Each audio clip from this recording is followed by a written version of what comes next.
جو 1947 میں ہم نے اپنی بہنوں کی عزتیں لٹائی تھی نا، وہ ضائع نہ جائے.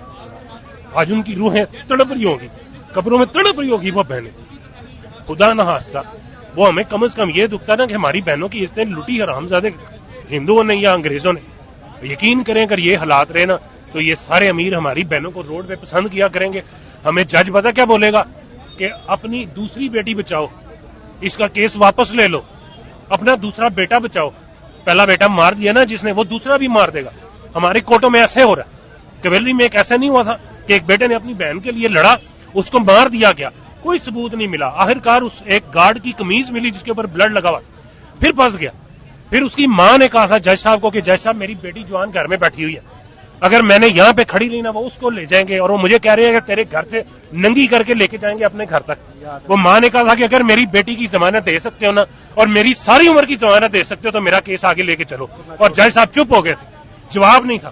پاکستان کی سب سے بڑی عدالت کا جج ایک عورت کو جس کے ساتھ یہ ہوا وہ طاقت نہیں دے سکتا، اس کو حوصلہ نہیں دے سکتا، اس کی حفاظت نہیں کرنے کا آرڈر دے سکتا، تو ہم کون سے انصاف میں لے کے بیٹھے ہوئے؟ ہم ان کے خلاف لڑ سکیں گے؟ یہ حمزہ، شہباز، دوسرے تیسرے، ہمیں نہیں یاد کہ اس ملک میں کیسے مقابلے ہوتے ہیں. میں چھوٹا سا تھا، سنتے تھے عابد باکسر اور فلاں فلاں مقابلہ کیا، بندہ غائب. آج وہ نہیں ہے اس بندے کی وجہ سے. اس لیے تھوڑی کہ ہمارے پاس ٹیکنالوجی آ گئی ہے، اس لیے تھوڑی کہ ہمارے پاس آئی فون آ گیا 2-2 لاکھ روپے کا، اس لیے کچھ نہیں ہوا. یہ سارا کچھ وہی ہے. صرف اس بندے نے اتنی سمجھ دے دی ہے کہ جو غلط کرے گا اس کو بولو، کم از کم بولو.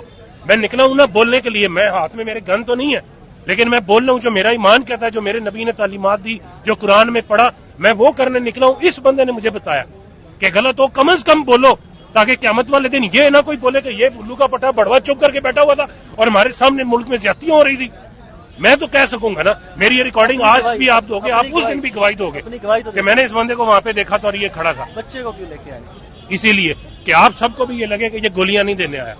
یہ بھی تو ہو سکتا تھا کہ میں بڑے آرام سے آتا، آرام سے بیٹھتا، جدھر رش ہوتا میں تھوڑا سا دور رہتا اور جاتا سیلفی لیتا اور لگا دیتا جی میں کھڑا تھا. سب سے اپنی میری زندگی کی سب سے قیمتی چیز یہ میرا بیٹا ہے، اس کو میں نے آگے بٹھایا ہوا اسی راستے کے اوپر جدھر سے خدا نہ کوئی آئے گا تو یہاں سے چل کے جائے گا. اس سے بڑی ہمیں کیا ہے؟